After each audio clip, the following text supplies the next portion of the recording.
I feel I need to revisit my JungleLander video. So I've called the original video, which is here, part 1, and this is now part 2. Thankfully, a commenter called Lone Tech, he just pointed out that there was a little issue with the way that I was doing the collision testing, and it doesn't surprise me because that video was getting long anyway.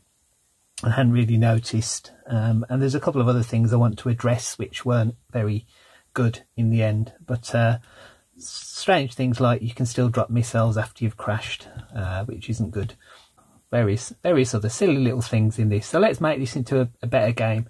I also don't like the way that when you reset it, the reset just keeps on resetting when you press it. So I want to put some key press check to make sure that it doesn't think the key is pressed until you've let it go. So you have to let it go before you can press it again. So maybe let's do that first. So it's relatively easy to do. So I'm going to set 2 variables up. They're just going to be booleans. A pressed equals false and B pressed equals false. So when it comes into the loop, they'll be pressed. Now in my button pressing, let's do it for the reset bit first. If it senses the button is pressed, first of all say if B pressed, I'll do this the wrong way around, if not B pressed. So if we've not already noted that it's pressed, then set B pressed equals true and proceed with the rest of it. So let's just move those forward a little bit. Hopefully that works. At the moment that's not going to do anything as such yet, although actually what it has done is stopped the B working at all. It only did it once, but only doing it once is a good thing. So if not B pressed, then we've also got to say, so as we're coming through this loop again, if the display is pressed but else, so if it's not pressed, then say B pressed false. Now hopefully if that has worked, that should prevent the reset until I let go of the button. So that's much slicker and smoother.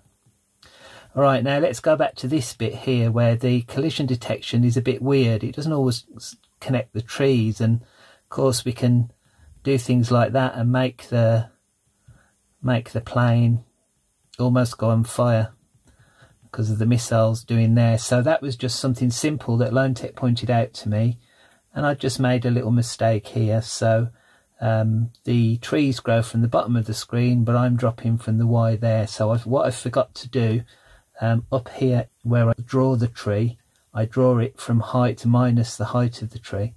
So I've got to do a similar check here. So if the missile is bigger than height minus the tree height, and that should sort that issue out, hopefully. Let's just try that again. Oops, wrong one. There you go. So that's much smoother now. And also, the other thing I don't like is the fact that you can just hold the button down and there. So let's sort the key press out for that as well. I'm going to let the plane crash. So the key press is going to be exactly the same. So up here, I'm going to say, if not A pressed, then do this bit. Then of course back here I've got to do else A pressed equals false, and of course I have to remember to set A pressed to true up here as well. Oh no, actually not there.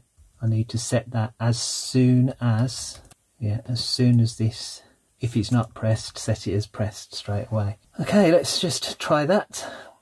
And that should put, no, what have I done wrong? Line 129.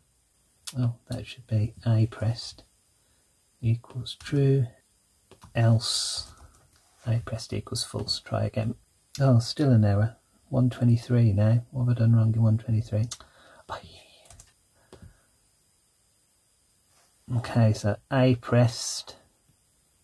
So it shouldn't allow me to fire another until I let it go and press again. That's good. I don't know if you noticed the crash. When it crashed, the explosion wasn't surrounding the plane.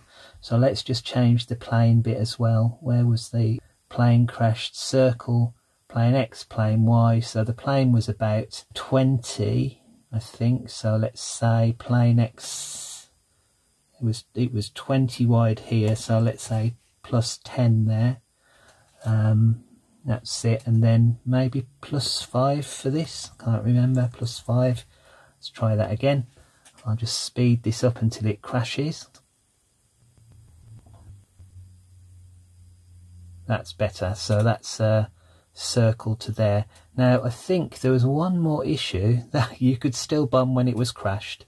So how do I fix that? Well, basically the A button which fires it, I'm going to say if not missile active and not plane crashed. So hopefully that will only fire a missile if the plane isn't crashed. Again, I'll fast forward this just to check.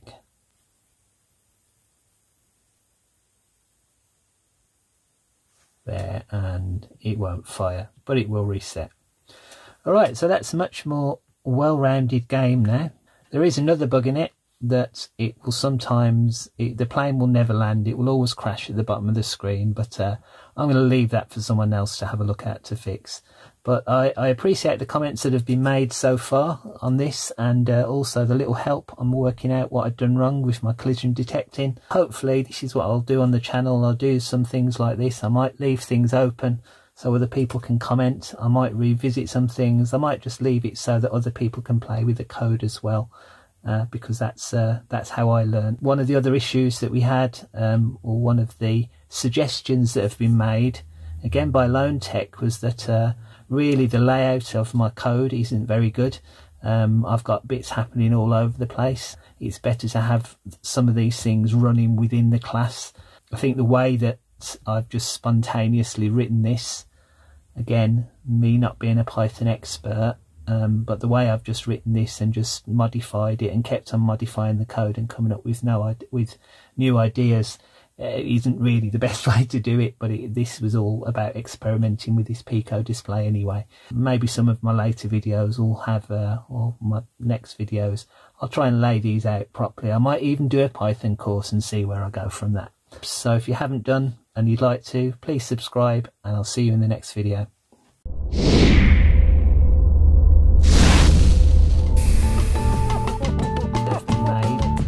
By Lone Tech was that really the layout of my code isn't very good. I've got bits happening all over the place, and it's better to have some of these things running within the class.